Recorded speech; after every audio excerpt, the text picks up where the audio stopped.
ایک دم سازشوں کے انبار لگ گئے، اور ہمیں معلوم تھا کہ کچھ باہر سے جو امداد آنی شروع ہوئی، جس کو ہمارے میڈیا میں پھیلانا شروع کیا گیا کہ سی پیک کو اتنا متنازع کر دیا جائے کہ یہ بھی کالا باغ ڈیم کی طرح جھگڑے کا نشانہ بن کے تو کاغذوں کے اندر ہی ختم ہو جائے.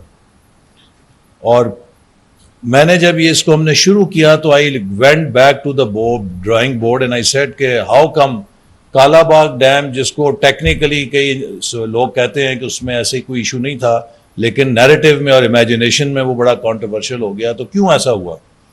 تو دیکھنے میں یہ آیا کہ جو اینٹی کالا باغ لابی تھی، اس نے جب وہ پوری کمیونیکیشن ایک اسٹریٹجی کے ساتھ اس کو متنازع بنایا، تو سرکار نے اس کا کوئی جواب نہیں دیا، نہ وابڈا نے، نہ ministry of water and power نے، نہ کسی سطح کے اوپر کوئی ایفرٹ نہیں کی گئی کہ کاؤنٹر نیریٹو دیا جائے. تو ہم نے امیڈیٹلی سی پیک میں ایک کمیونیکیشن سیل بنایا، اور اس کے ذریعے ایک بہت روبسٹ کاؤنٹر اسٹریٹجی بنائی کہ ہم نے اس پروپیگنڈے کو کیسے ٹھیک کرنا ہے. And I personally also lead it, جسے کہتے ہیں کہ فرنٹ فٹ سے کوئٹہ میں، پشاور میں ایم پی ایس کے ساتھ 16 گھنٹے کے سیشن کیے، پریس کلبز کے ساتھ کیے، پارلیمنٹ کے فورمز پہ کیے، بزنس فورمز میں، چیمبرز کے ساتھ، ہر طرف سے کوشش کی گئی تھی. سب سے پہلے کچھ نقشے پھیلائے گئے کہ کوشش یہ تھی کہ کے پی اور بلوچستان کو اس کے خلاف کھڑا کر دو کہ یہ پشتونوں کا حق مار رہا ہے اور یہ پنجاب کا سی پیک ہے، یہ چائنا پنجاب اکنامک کوریڈور ہے. اس قسم کی ایتھنک پالیٹکس کی گئی، اور جب وہ ایتھنک پالیٹکس ناکام ہوئی تو پھر ایک بزنس لابی کی ایسٹ انڈیا کمپنی آ رہی ہے، پاکستان کا بزنس سارا ٹھپ ہو جائے گا، تو وہ چیمبرز کو بہت زیادہ پوائزن کرنے کی کوشش کی گئی. تو ان سب کو ہم نے ایک بڑے پرو ایکٹیو طریقے سے کاؤنٹر کیا. اور جیسے ابھی یہاں ذکر ہوا، دسمبر 2016 میں I was able to take all the chief ministers to China including mister Pervez Khattak, جو کہ انتہا کی مخالفت کر رہے تھے شروع میں، تو اس مخالفت کو نیوٹرلائز کیا. تو یہ پروجیکٹس جو ہیں، ان کو جہاں پر آپ اس طرح کے پروجیکٹس کو دیتے ہیں آج کے دور میں جو کہ سوشل میڈیا کا زمانہ ہے، آپ سب کو یہ چیز سمجھنی چاہیے کہ کمیونیکیشن کی کتنی بڑی پاور ہے، اور جو پرسیپشنز ہیں ان کی کتنی بڑی پاور ہے.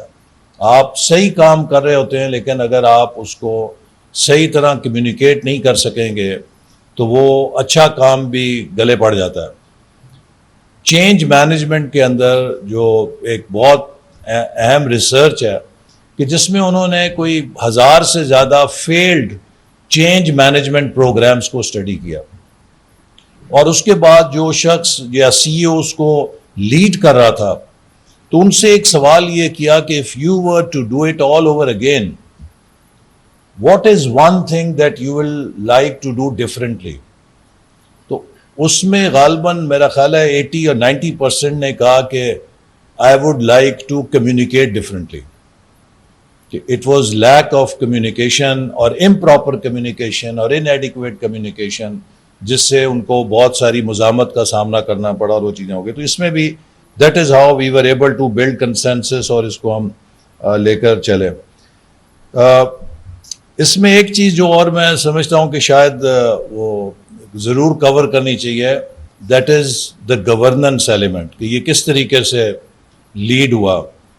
اس میں وہ جے سی سی اور ان ساری میٹنگز کا، فورمز کا ذکر ہے، لیکن ایک بہت بڑا جو اس میں ہمارا ٹول تھا جس کو ہم نے لیڈ کیا، جو Pakistani side of J C C تھی، کیونکہ جے سی سی کمپرائزز آف 2 ٹیمز، ایک چائنیز ہے، اس میں ان کے وائس چیئرمین ہیں اور پورا ان کا ہر ڈپارٹمنٹ منسٹری کے سینئر آفیشلز ہیں، پاکستانی جو آئی یوز ٹو لیڈ، اور پھر ہماری ساری منسٹریز کے اس میں لوگ. تو جو Pakistani side of J C C تھی، we use to hold every fortnight its meeting, اور تقریباً 150 سے زیادہ اس کی میٹنگز کی، اور اس میں ہمیں مدد ملتی تھی کوآرڈینیشن کی. چھوٹی چھوٹی چیزیں منسٹری آف کمیونیکیشن اور ایف بی آر کی کمیونیکیشن نہیں ہے. جی کیوں نہیں ہوا؟ وہ سر ہم نے انہیں خط لکھا ہوا ابھی تک جواب نہیں آیا. چلو اٹھو جا کے ادھر بیٹھو دونوں اور ابھی اس کو طے کر کے تو آگے بتاؤ کہ ہو گیا. دس از ہاؤ یو نو وہ ان ساری چیزوں کو we use to make sure کہ انسٹنٹ کوآرڈینیشن ہو اور اسٹاک ٹیکنگ ہوتی رہے, اور اس سے ہمیں بڑی مدد ملی. تو یہ کوئی بھی جو پروجیکٹ ہے اس میں اگر آپ ایک افیکٹو مانیٹرنگ کا اور اسٹاک ٹیکنگ کا میکنزم نہیں رکھیں گے تو وہ نہیں ہو سکتا. تو یہ ایک ہمیں اس میں سمجھتا ہوں کہ بڑا اچھا لیسن تھا کہ دیٹ اسٹاک ٹیکنگ جو ہم نے اس کی دیٹ کیپ تھنگز موونگ. اور خاص طور پہ جو انٹر منسٹری اور انٹر ڈپارٹمنٹل ایشوز تھے, ہم نے کبھی انہیں آفیشیل چینل کے جی خط لکھا ہے تو خط آئے گا نہیں, ابھی بیٹھو اور اس کو کرو اینڈ لیٹ اس نو. تو ان چیزوں سے وہ کافی کامیابی ہوئی. ایک گورننس کا جو اسپیکٹ ہے جو میرا خیال ہے ہمارے لیے قابل غور ہے کہ we are a federal government, اور جو چائنیز انویسٹرز کا اور خاص طور پہ گوادر میں اور آئی پی پیز کے ساتھ ایشو تھا وہ یہ تھا کہ ان کا جو فیڈرل گورنمنٹ سے ڈیل کرنا, پھر بلوچستان گورنمنٹ سے ڈیل کرنا, اور پھر کہیں کوئی لوکل گورنمنٹ کی اس میں آ گئی چیز, تو اس کے ساتھ that use to be there nightmare story کہ وہ کس طریقے سے, چونکہ ویٹنام میں جب وہ جاتے ہیں تو انہیں جگہ جگہ نہیں جانا پڑتا, کمبوڈیا میں جب وہ جاتے ہیں اگر ایک چیز فیڈرل گورنمنٹ سے ہو گئی تو پھر every thing will fall in place. تو یہ چیز جو ہے ہمیں اس کو دیکھنا ہوگا کہ کس طریقے سے ہم ٹھیک کر سکیں. جو ہمارے گورنمنٹ میں اتنی زیادہ منسٹریز ہیں, اور ابھی بھی چائنیز کو این او سی لینے کے لیے 10 جگہ جہاں جانا پڑتا تھا تو they would come back with a horror story. میں آپ کو ابھی اینیکڈوٹڈلی کہانی سناؤں کہ وہ کراچی میں نے بزنس مین کے ساتھ ابھی میٹنگ کی, تو ایک بزنس مین نے کہا کہ سر میری ایک ٹیکسٹائل فیکٹری کراچی میں ہے اور ایگزیکٹلی سیم اسپیکس کی میری ڈھاکہ میں ہے.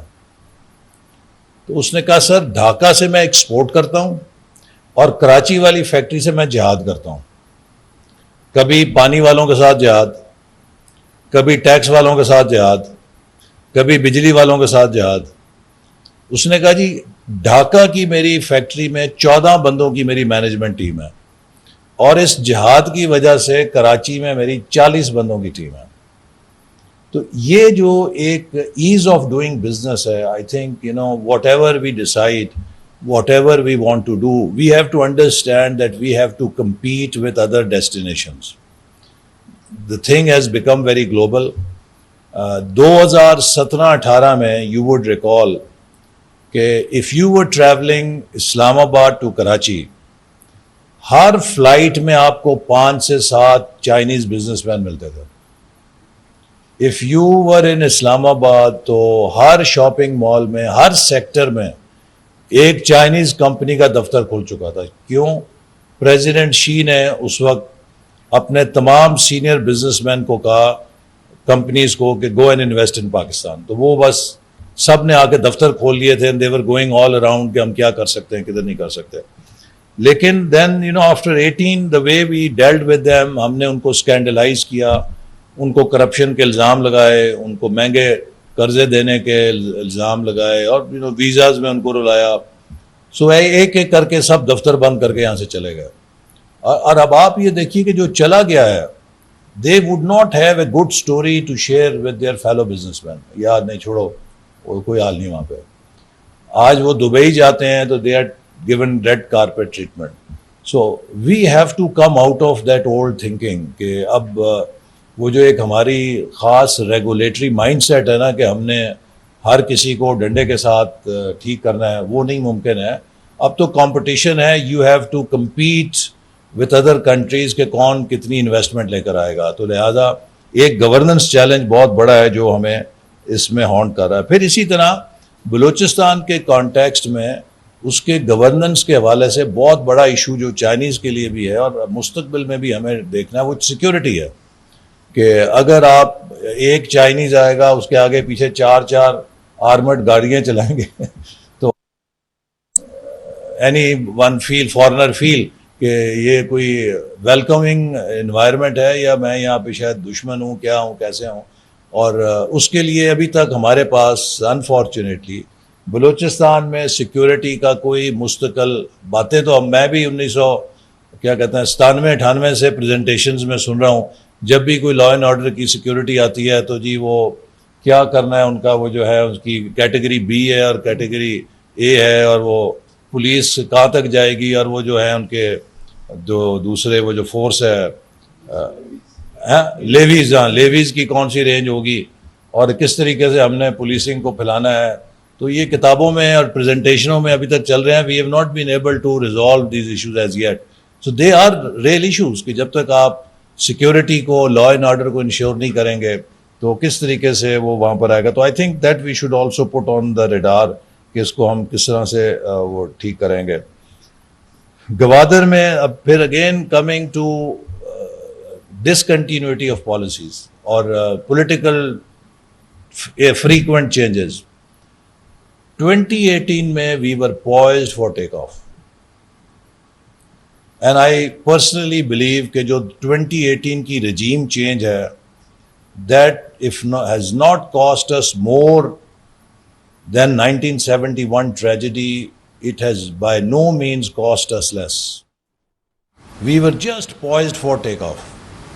چونکہ سی پیک کے ذریعے میرا اس وقت تک یہ اندازہ تھا کہ اگلے 5 سے 7 سالوں میں we will very easily harness $30 to $50 billion in private investment. چونکہ چائنا سے 8 کروڑ سے زیادہ نوکریاں ری لوکیٹ ہو رہی تھیں، چونکہ ان کی لیبر کاسٹ بڑھ گئی ہے اور وہ سب سستی ڈیسٹینیشنز دیکھ رہے تھے.